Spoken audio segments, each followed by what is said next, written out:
Hello friends, स्वागत है आप सभी का हमारे YouTube channel UK triple S with N K पर। तो फ्रेंड्स, आज मैं आपको यहाँ पे हिंदी की क्लास दूंगा, जिसमें मैं आज आपको एक नया चैप्टर कराऊंगा, शब्द रचना।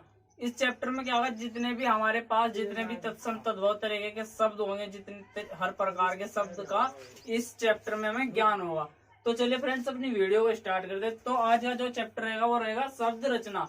और वर्ण जो होते हैं, वर्णों के सार्थक संघात को हम क्या कहते हैं, वहां पे शब्द कहते हैं। प्रश्न आपके पास आ जाए कि वर्णों के सार्थक संघात को क्या कहते हैं, तो उसे हम क्या कहते हैं, वहां पे शब्द बोलते हैं। ठीक है, वर्णों के सार्थक संघात को क्या कहते हैं, वहां पे शब्द बोलते हैं।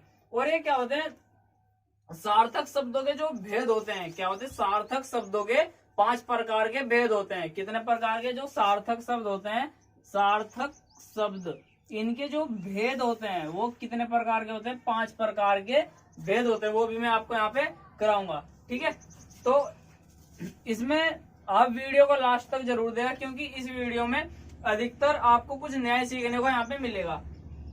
तो हमारा जो चैप्टर रहेगा आज का, शब्द रचना। तो शब्द रचना में जैसे यहाँ पे हमें क्या करना होगा, शब्दों का ज्ञान। वर्णों के सार्थक संघात को हम क्या कहते हैं, शब्द बोलते हैं। जैसे राम, श्याम, मोहन, ये क्या हो गए, नाम हो गए। तो वहाँ पे क्या, शब्दों का ज्ञान हो रहा है वहाँ पे। तो शब्दों के ज्ञान को लेकर ये चैप्टर में आज यहाँ पे आपको करा रहा हूँ। तो फिर मैं बात करूँ शब्द के रूप। किसके, शब्द के रूप। तो शब्द के रूप कितने प्रकार के होते हैं, शब्द के रूप हमारे पास 2 प्रकार के होते हैं। नंबर 1 सार्थक शब्द और नंबर 2 निरर्थक शब्द। सार्थक शब्द और निरर्थक शब्द। सार्थक शब्द वो शब्द होते हैं जिनका कोई मान हो, जिनका कुछ शब्द बनता हो। और निरर्थक शब्द क्या होते हैं, जिनका कोई अर्थ ना हो। तो सार्थक शब्द क्या होगा, जिनका अर्थ होगा। और निरर्थक शब्द कौन से होंगे, जिनका अर्थ नहीं होगा। ठीक है, तो सार्थक शब्द और निरर्थक शब्द हमारे पास ये रहेंगे। फिर इसके प्रकार की मैं बात करूंगा, यहाँ पे इनके प्रकार की बात करूंगा। जैसे यहाँ पे सार्थक शब्द 5 प्रकार के होते हैं।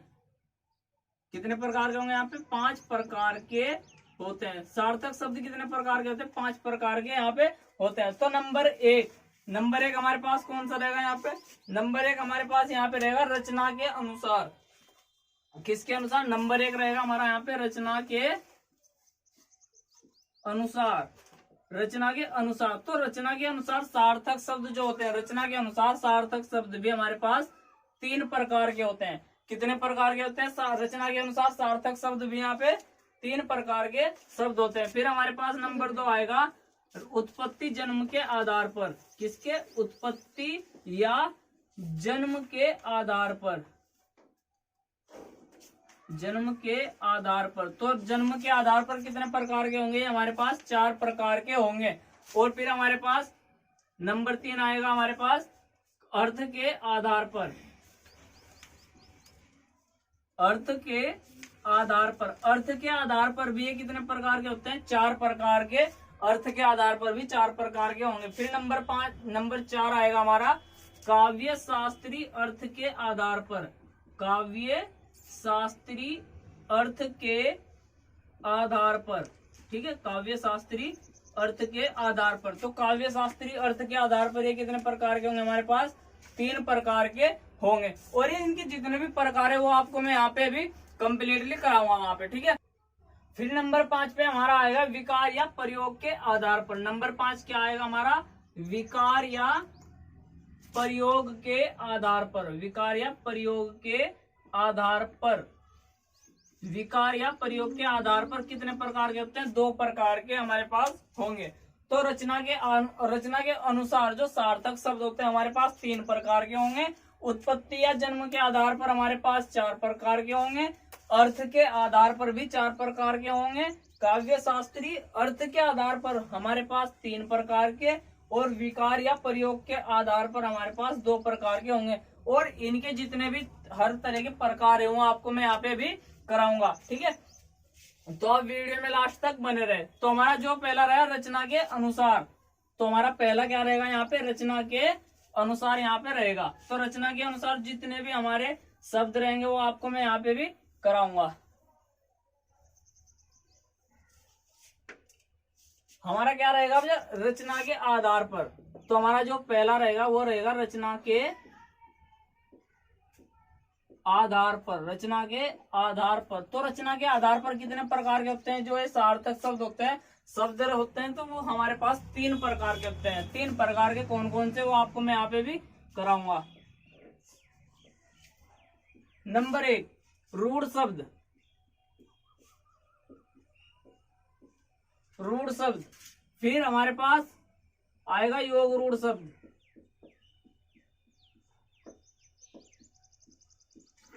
फिर हमारे पास आएगा यौगिक शब्द।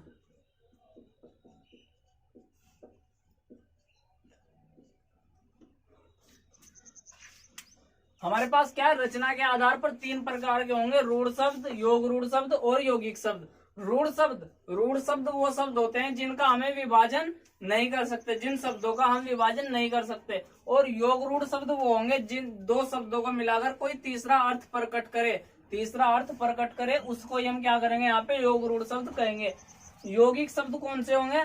2 शब्द मिलकर तीसरा शब्द बनाए लेकिन उसका अर्थ नहीं बनता हो, या मतलब अर्थ प्रकट ना करे, तीसरे शब्द का अर्थ प्रकट ना करे, उसे हम क्या कहेंगे? यौगिक शब्द कहेंगे। तो मैं इसमें पहले वाले में आपको बता दूं, रूढ़ शब्द। रूढ़ शब्द वो शब्द होंगे जिनका विभाजन नहीं हो सकता। कौन से शब्द होंगे? इन शब्दों का विभाजन नहीं हो सकता। क्या नहीं हो सकता? शब्दों का विभाजन यहाँ पे नहीं हो सकता, शब्दों का विभाजन यहाँ पे नहीं होगा, ठीक है। और वो शब्द हमारे पास कौन कौन से रहेंगे? जैसे कि एग्जाम्पल में मैं आपको यहाँ पे बताऊं, एग्जाम्पल में हमारे पास यहाँ पे शब्द होंगे, जैसे विभाजन में कार ले लो। कार का भी हम क्या नहीं कर सकते? यहाँ पे कार को भी हम विभाजन नहीं कर सकते। अगर करोगे तो इसका अर्थ नहीं बनेगा। जैसे कि का धनजमा र, तो कार, तो इसका कोई अर्थ नहीं बन रहा, किसी भी शब्द का यहाँ पे क्या नहीं बन रहा? किसी भी शब्द का यहाँ पे अर्थ नहीं बन रहा। फिर हमारे पास आएगा घर। घर को भी हम तोड़ नहीं सकते, ठीक है। घर का भी हम विभाजन नहीं कर सकते यहाँ पे, घर का भी, ठीक है। फिर हमारे पास आंगन। आंगन के बाद हमारे पास पुस्तक, पुस्तक आदि। इस तरीके से हमारे पास जो शब्द रहेंगे, शब्दों, जिन शब्दों का विभाजन नहीं हो सकता, उन्हें हम क्या कहेंगे? रूढ़ शब्द कहेंगे। फिर मैं बात करूंगा यहाँ पे योग रूढ़ शब्द की। फिर हमारे पास आएगा योग रूढ़ शब्द। योग रूढ़ शब्द क्या होते हैं? 2 रूढ़ शब्द मिलकर कोई तीसरा अर्थ प्रकट करते हैं। क्या करेंगे? 2 रूढ़ शब्द मिलेंगे। इसमें क्या होगा? हमारे पास 2 रूढ़ शब्द मिलेंगे। 2 रूढ़ शब्द मिलकर कोई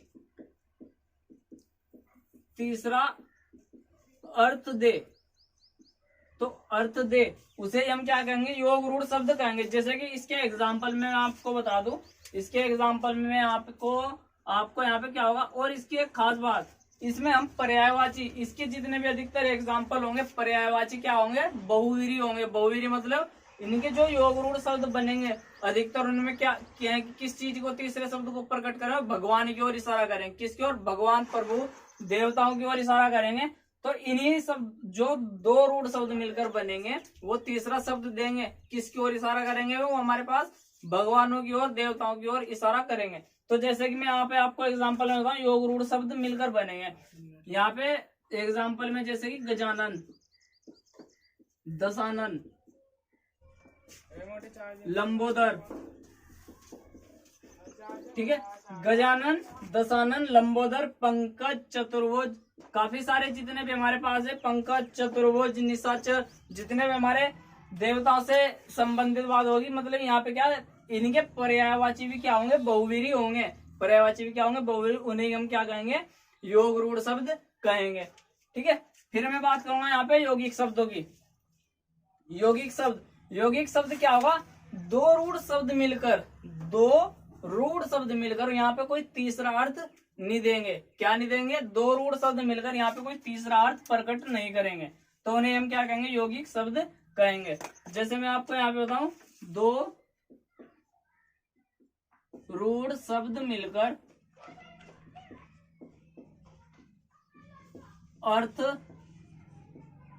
यहाँ पे ना दे, अर्थ ना दे, उन्हें हम क्या कहेंगे? यहाँ पे यौगिक शब्द कहेंगे। जैसे कि इसके एग्जाम्पल में मैं आपको बता दूं, एग्जाम्पल में जैसे आप यहाँ पे विद्यालय, विद्यालय को जब आप अलग से तोड़ दोगे, विद्या धनजमा आल्य, में यहाँ पे आपको रहा विद्या धनजमा आल्य, तो विद्या धन जमा आलय। तो यहाँ पे क्या है, ये कोई भी एक तरीके से पर्टिकुलर शब्द किसी का भी यहाँ पे मतलब नहीं बन रहा। तो यहाँ पे क्या होगा, ऐसे शब्दों को हम क्या कहेंगे, यहाँ पे यौगिक शब्द कहेंगे। विद्यालय के बाद घुड़सवार, विद्यालय के बाद यहाँ पे घुड़सवार, घुड़सवार के बाद यहाँ पे जैसे एग्जाम्पल में आप रेलगाड़ी, ठीक है। तो इन शब्दों का क्या है, कोई तीसरे शब्द की ओर ये इशारा नहीं कर रहे, एक अपने आप में पर्टिकुलर पूरे के पूरे यहाँ पे शब्द है, ठीक है। तो इस तरीके से हमारे पास शब्द रहेंगे। फिर इसके बाद हमारे पास जो आएगा, आपको एक बार कंप्लीटली समझ में आ गया होगा, नहीं तो आप एक बार इसको दोबारा से देख भी सकते हो, ठीक है। फिर इसके बाद हमारा आएगा उत्पत्ति के आधार पर, और एग्जाम्पल तो काफी बहुत हैं, एग्जाम्पल जितने कर लो आप उतने ही कम रहेंगे, ठीक है। हमारा फिर आएगा नेक्स्ट जो पॉइंट रहेगा, उत्पत्ति के आधार पर। उत्पत्ति के आधार पर जो शब्द होते हैं हमारे पास, शब्द जो होंगे उत्पत्ति के आधार पर, वो हमारे 4 प्रकार के शब्द होते हैं। कितने प्रकार के होते हैं, 4 प्रकार। किसके आधार पर, हमारे पास उत्पत्ति के आधार पर, उत्पत्ति के आधार पर। तो उत्पत्ति के आधार पर कितने प्रकार के होंगे, हमारे पास 4 प्रकार के शब्द होंगे। तो 4 प्रकार कौन कौन से होंगे, 4 प्रकार के हमारे पास होंगे, जैसे कि तत्सम, तत्सम शब्द हो गए, तद्भव, तत्सम तद्भव, और हमारे पास तत्सम तद्भव देशज, देशज और विदेशी, देशज विदेशी। तो तत्सम की मैं यहाँ पे बात करूं, तत्सम क्या होगा, जो हिंदी के जो शब्द संस्कृत के समान हो, हिंदी के जो शब्द हो, पढ़ने में क्या हो, हिंदी के समान होंगे, और देखने में या बोलने में कैसे होंगे, संस्कृत के समान होंगे। उन्हीं शब्दों को हम क्या कहेंगे, यहाँ पे तत्सम कहेंगे। और तद्भव क्या होगा, इसका एकदम विपरीत हो जाएगा, इसका एकदम क्या हो जाएगा, यहाँ पे उल्टा हो जाएगा। तो चलिए इसमें मैं आपको बताऊं, यहाँ पे जो तत्सम शब्द हो गया, तत्सम शब्द का क्या होगा, तत् धन जमा सम, क्या होगा, तत् धन जमा सम। तो तत् का क्या अर्थ होगा, तत् का अर्थ यहाँ पे होगा उसके, उसके समान, उसके सम मैंने समान। तो सम का क्या मीनिंग हुआ, सम मैंने समान हो गया, ठीक है। फिर इसमें क्या है, इसके जो उदाहरण होंगे, एक बार और बता दो आपको मैं यहाँ पे, हिंदी के जो शब्द संस्कृत के समान हो, वही यहाँ पे तत्सम कहलाएंगे। पर्सन काफी बार एग्जाम में पूछ भी लिया। तो इसके जो एग्जाम्पल में उदाहरण मैं आपको यहाँ पे दूं, एग्जाम्पल में जैसे धन, धन क्या है, पढ़ने में हिंदी शब्द है लेकिन संस्कृत के समान है। अन्य नहीं तो हम अपनी हिंदी भाषा में धन को, उसको धन हम यहाँ पे रुपया पैसा बोलते हैं, ठीक है। तो रुपया पैसा इस तरीके से हम बोलते हैं। तो हमने यहाँ पे क्या लिया, धन। तो धन जो पढ़ने में है एक तरीके से हिंदी का शब्द है, लेकिन संस्कृत के भी है यहाँ पे समान है। धन के बाद में यहाँ पे नारी, राष्ट्र, नारी, राष्ट्र, बालक, रवि आदि जितने भी प्रकार के शब्द होंगे जो हमें पढ़ने में संस्कृत के समान लगे, उन्हें हम क्या कहेंगे, तत्सम शब्द कहेंगे। फिर तद्भव की मैं यहाँ पे बात करूंगा, किसकी बात करूंगा यहाँ पे, तद्भव की। तद्भव, तद्भव क्या होगा, संस्कृत के जो शब्द, संस्कृत के जो शब्द हिंदी के समान हो। पर्सन क्या होगा, हमारे पास संस्कृत में शब्द हो लेकिन वो हिंदी के भी समान होगा। जैसे मैं आपको यहाँ पे लिखा दूं कुक्कुर, कुक्कुर मैंने यहाँ पे आपको लिखा, कुक्कुर में एक क्या होगा, संस्कृत का शब्द है लेकिन किसके समान है, कुक्कुर। हिंदी में अगर मैं बात करूँ, ये कुक्कुर को क्या कहेंगे यहाँ पे, कुत्ता। और मयूर, मयूर अगर मैं यहाँ पे लिखता हूँ मयूर, मयूर क्या है, संस्कृत के समान है, लेकिन संस्कृत के शब्द हिंदी के समान हो जाएंगे। ये क्या है, संस्कृत के शब्द इधर चल गए हिंदी के समान हो जाएंगे। तो मयूर को हम यहाँ पे क्या कहेंगे, मोर, ठीक है। और इसी तरीके से हम यहाँ पे हमने मयूर बोल दिया, यहाँ पे हमने कुक्कुर बोल दिया। इसी तरीके से गज, गजा, गजा मतलब संस्कृत का शब्द है गजा, और इसको हम हिंदी में करेंगे तो हाथी, ठीक है। तो इस तरीके जितने भी हमारे पास शब्द होंगे वो शब्द क्या कहलाएंगे, यहाँ पे तद्भव कहलाएंगे। फिर मैं बात करता हूँ देशज की। देशज शब्द,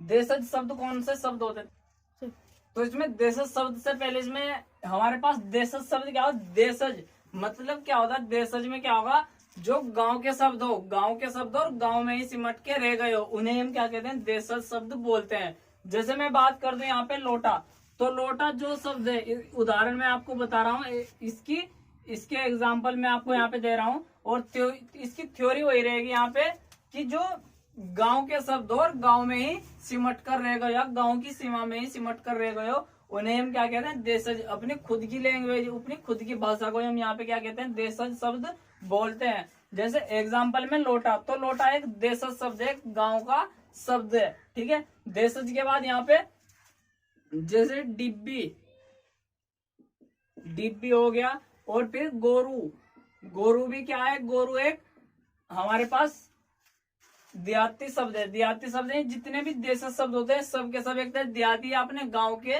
शब्द होते हैं, तो इन्हीं शब्दों को हम क्या कहते हैं, देशज शब्द बोलते हैं। और तद्भव की मैं आपको बात, जो इसमें हमारे पास तद्भव में जो शब्द होंगे, इधर के जो शब्द होंगे तत्सम होंगे, ये जो शब्द होंगे हमारे पास संस्कृत वाले शब्द क्या होंगे यहाँ पे, तत्सम, और ये जो हिंदी वाले शब्द होंगे ये हमारे पास होंगे तद्भव, ठीक है। तो तत्सम और तद्भव, ठीक है। तो तद्भव में हमारे पास यही चीज होती है, और इसमें तत्सम में इसका डायरेक्ट उल्टा हो गया। फिर मैं बात करता हूँ विदेशी शब्द। विदेशी शब्द क्या होता है, जो देश के बाहर से आए हुए शब्द अपने देश में यूज करते हैं। विदेशी शब्द हम क्या करते हैं, भाषाओं में आकर अपनी जो खुद की भाषाओं में होते हैं उन्हें अपनी भाषाओं में हम प्रयोग करते हैं। जो क्या होगा, देश के बाहर से जन्मे शब्द होते हैं, और हम उन शब्दों का प्रयोग अपने यहाँ पे आकर के करते हैं, उन्हीं शब्दों को हम विदेशी शब्द बोलते हैं। जैसे कि यहाँ पे उदाहरण में मैं आपको बताऊं, उदाहरण जैसे कि टाइम, किसी ने अगर समय पूछ लिया, कोई आपसे ये नहीं कहा कि वही समय बता दे, वो आपको क्या कहेगा कि टाइम क्या हुआ है, क्या टाइम हुआ है। तो टाइम, टाइम एक कैसा शब्द है, हिंदी का शब्द नहीं, एक विदेशी शब्द है। तो विदेशी शब्द एक टाइम हो गया। फिर हमारे पास टाइम के बाद बल्ब हो गया, time, bulb, tubelight, tubelight, tubelight, lamp, cycle, cycle, काजू, किशमिश, जितने भी हमारे पास, जितने भी एक तरीके से जितने भी अधिकतर हमारे पास इंग्लिश वाले शब्द होंगे या बाहर के शब्द होंगे, हमें पता ही है कि हमारे पास जो होते हैं देश शब्द में और आपको विदेशी शब्द में फर्क यहाँ पे पता चले गया। जो हमारे पास देहाती शब्द, एक तरीके देहाती शब्द जितने भी होते हैं उन्हें तो हम देशज बोलेंगे, और जितने भी इंग्लिश के वर्ड होंगे अधिकतर क्या है, टाइम, बल्ब, ट्यूबलाइट, लैंप, ये क्या है, एक तरीके साइकिल का। तो ये क्या है, एक हमारे पास विदेशी शब्द है, और बोलने में भी ये हमारे पास विदेशी शब्द है। तो ठीक है, तो उत्पत्ति के आधार पर 4 प्रकार के थे, वो मैंने आपको यहाँ पे समझा दिए। फिर हमारा आएगा नंबर 4, नंबर नेक्स्ट जो आएगा हमारे पास, वो आएगा हमारे पास अर्थ के आधार पर। किसके आधार पर आएगा, अर्थ के आधार पर।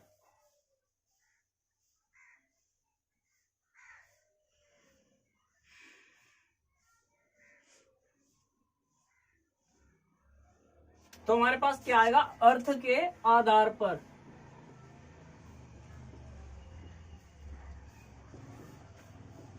अर्थ के आधार पर, तो अर्थ के आधार पर भी शब्द कितने प्रकार के होते हैं, यहाँ पे 4 प्रकार के होते हैं।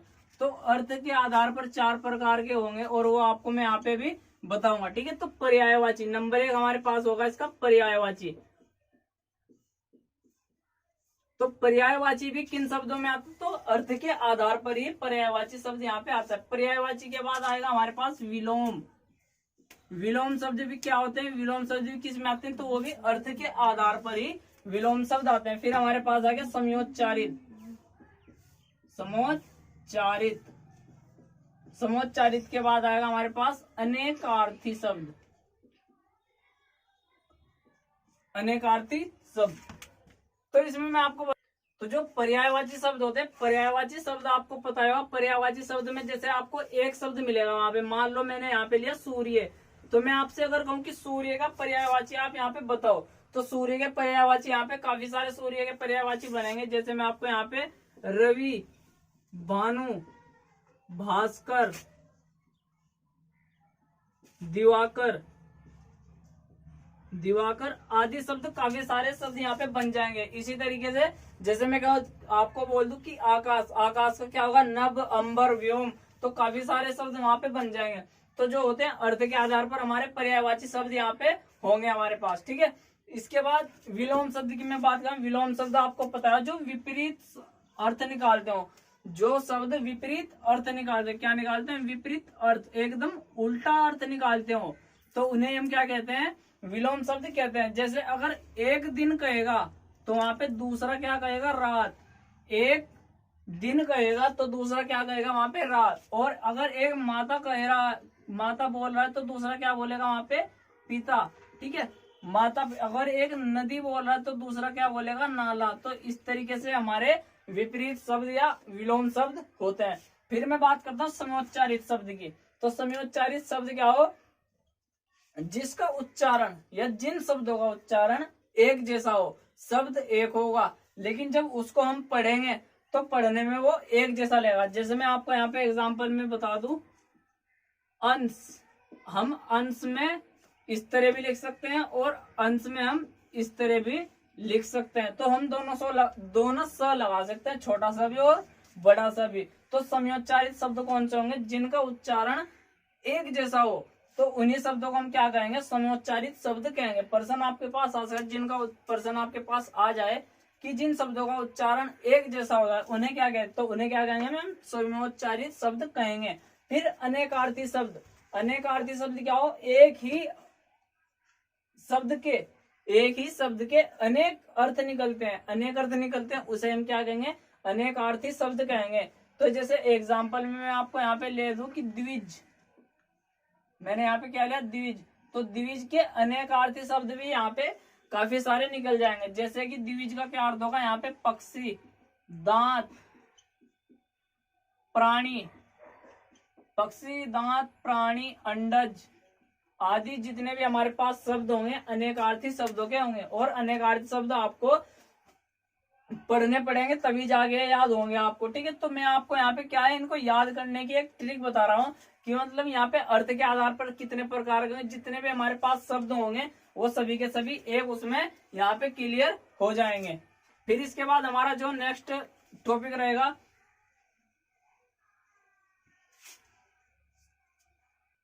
फिर हमारा नेक्स्ट जो आएगा, फोर्थ पॉइंट आएगा हमारा काव्य शास्त्री अर्थ के आधार पर। किस आधार पर आएगा, काव्य शास्त्री अर्थ के आधार पर। तो काव्य शास्त्री अर्थ के आधार पर, अर्थ के आधार पर कितने होंगे, काव्य शास्त्री अर्थ के आधार पर शब्द कितने प्रकार होंगे, 3 प्रकार के यहाँ पे हमारे पास शब्द होंगे। तो वो कौन कौन से होंगे वो आपको मैं यहाँ पे करा रहा हूं, ठीक है।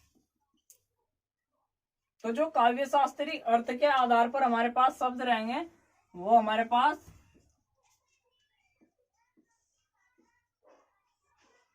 रहेंगे ये, कि हमारे पास नंबर 1 रहेगा शब्द का अभिधा रूप, अभिधा रूप। तो शब्द का अभिधा रूप, तो शब्द का अभिधा रूप नंबर 1। और नंबर 2 हमारे पास रहेगा यहाँ पे लक्षणा रूप,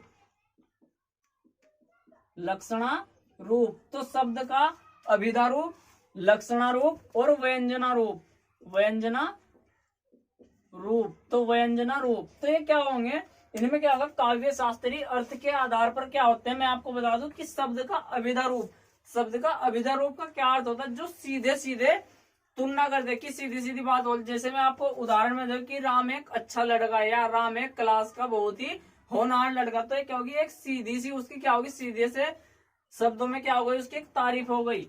तो यहाँ पे क्या होगा, जैसे कि इसके एग्जाम्पल में यहाँ पे आपको लिख दो कि राम एक अच्छा लड़का है। क्या है यहाँ पे, राम लिख लो, मोहन लिख लो, कुछ भी लिख लो, कि मोहन एक अच्छा लड़का है। तो मोहन एक अच्छा लड़का है, तो वही हो गया किसकी, जिसकी भी सीधे सीधे शब्दों में यहाँ पे हो गई। फिर मैं यहाँ पे कह दूं कि राम श्याम एक होनहार लड़का है, श्याम एक क्या है, होनहार लड़का है। तो श्याम क्या है, यहाँ पे होनहार लड़का है, ठीक है। तो यहाँ पे क्या है, श्याम एक होनहार लड़का है। फिर हमारे पास आएगा लक्षणा रूप। तो अभिधा रूप भी आपको समझ में आएगा, जिसकी क्या हो जाए, सीधे सीधे तारीफ, क्या हो जाए, सीधे सीधे तारीफ कर दी उसकी, या सीधी सीधी तारीफ कर दिया, सीधे सीधे शब्दों में उसको बोल दिया, तो उसको हम क्या कहेंगे, जैसे मोहन एक अच्छा लड़का है, हमने साफ साफ शब्दों में वहां पे बोल दिया। फिर हमारे पास आएगा लक्षणारूप। तो लक्षणारूप क्या, जिसकी तुलना की जाए। जैसे मैं यहाँ पे कह दूं मोहन एक अच्छा लड़का है, अगर मैं यहीं पे कह दूं कि मोहन एक, यहाँ पे एग्जाम्पल में मैं आपको बताऊं कि मोहन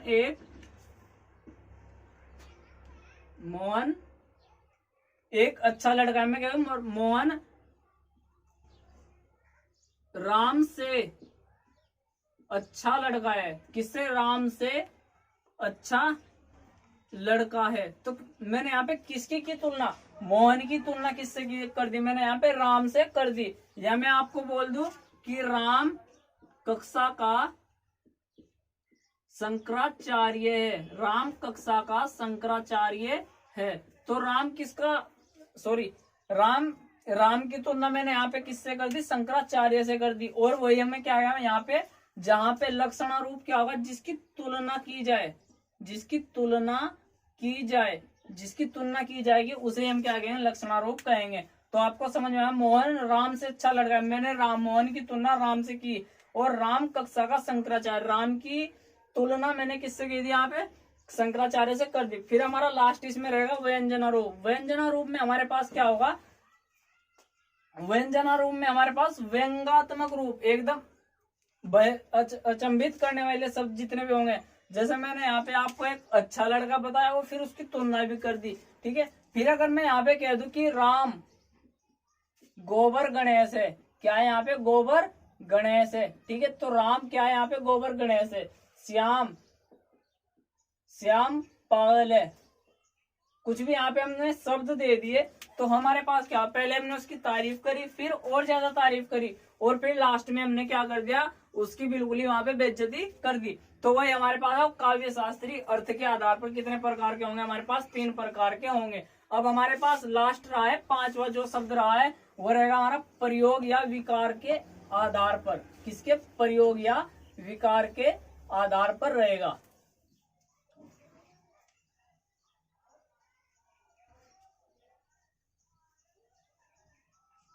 तो हमारा लास्ट है प्रयोग या विकार के आधार पर। प्रयोग या विकार के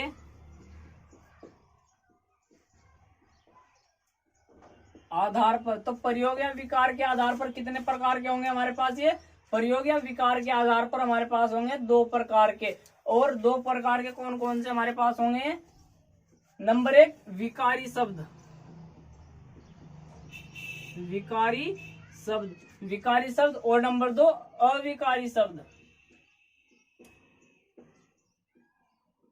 अविकारी शब्द। विकारी शब्द का क्या अर्थ होता है, विकृत होना, मतलब बदल देना। तो विकारी का क्या अर्थ होता है यहाँ पे, विकृत होना, या मतलब हम कह सकते हैं यहाँ पे बदल देना। तो उसे हम क्या कहते हैं, यहाँ पे विकारी शब्द बोलते हैं। तो विकारी शब्द क्या होता है, जो हमारे पास बदल देना, अर्थ को बदल दे। जैसे कि मैंने आपको अभी बताया, अगर एक क्या बोल रहा है यहाँ पे, माता बोल रहा है, एक अगर यहाँ पे क्या बोल रहा है, एक हमने यहाँ पे शब्द को बदल देना, क्या होगा यहाँ पे, शब्द को बदल देना। अगर यहाँ पे एक माता बोल रहा है तो दूसरा क्या कहेगा, यहाँ पे पिता कहेगा। और अगर एक राम बोल रहा है तो दूसरा श्याम कहेगा।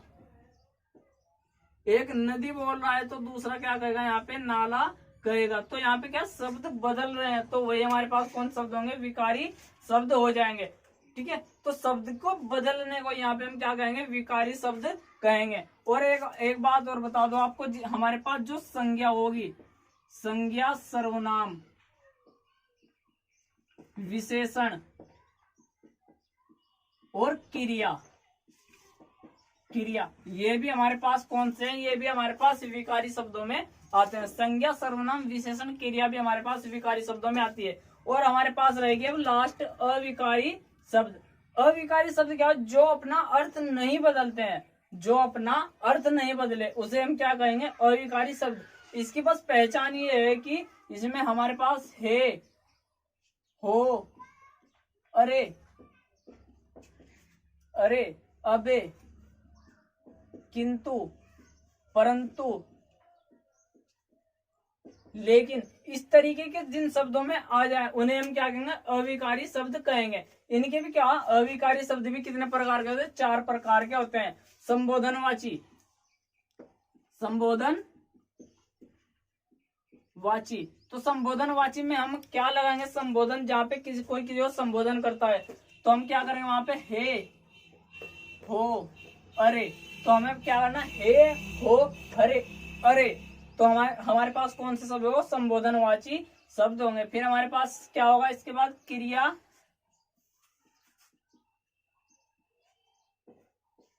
विशेषणवाची शब्द। क्रिया विशेषणवाची शब्द, क्रिया विशेषणवाची शब्द कौन से होंगे हमारे पास, जैसे धीरे धीरे, धीरे धीरे, धीरे धीरे के बाद जोर से, फिर हमारे पास तेजी से। तो इन शब्दों को हम क्या कहेंगे, क्रिया विशेषणवाची शब्दों को हम क्या कहेंगे, धीरे धीरे, तेजी से, जोर से। फिर हमारे पास आएगा संयुक्तचारी शब्द, हमारे पास आएगा क्या, संयुक्तचारित। संयुक्तचारित शब्द जो होते हैं, संयुक्तचारित शब्द हमारे पास, इन शब्दों की पहचान क्या होती है संयुक्तचारित शब्दों की, और, किंतु आदि शब्द आए, किंतु, परंतु, लेकिन ये शब्द आए तो वो हमारे पास संयुक्तचारित होंगे। और लास्ट हमारे पास कौन सा रहेगा यहाँ पे, फिर हमारे पास रहेगा संबोधनवाची। क्या रहेगा यहाँ पे, संबोधन, संबंधवाची, संबंधवाची शब्द। तो संबंधवाची शब्द कौन से होंगे, जैसे संबंधवाची शब्द हमारे पास तक, भर, तक, भर आदि शब्द हो, तक, भर आदि शब्द आ जाए उन्हें हम क्या कहेंगे, संबंधवाची शब्द कहेंगे। तो आपको फ्रेंड्स वीडियो काफी अच्छी लगी, तो इसमें क्या होगा, जितने भी हमारे पास तरीके के शब्द थे वो आपको मैंने यहाँ पे करा दिया, सभी प्रकार के शब्द। और इसमें हमारे पास आपको जितने भी यहाँ पे शब्द होंगे वो आपको यहाँ पे क्लियर हो गए होंगे। और आप वीडियो को ज्यादा से ज्यादा लाइक करिए, शेयर कीजिए और चैनल को सब्सक्राइब जरूर कीजिए। धन्यवाद।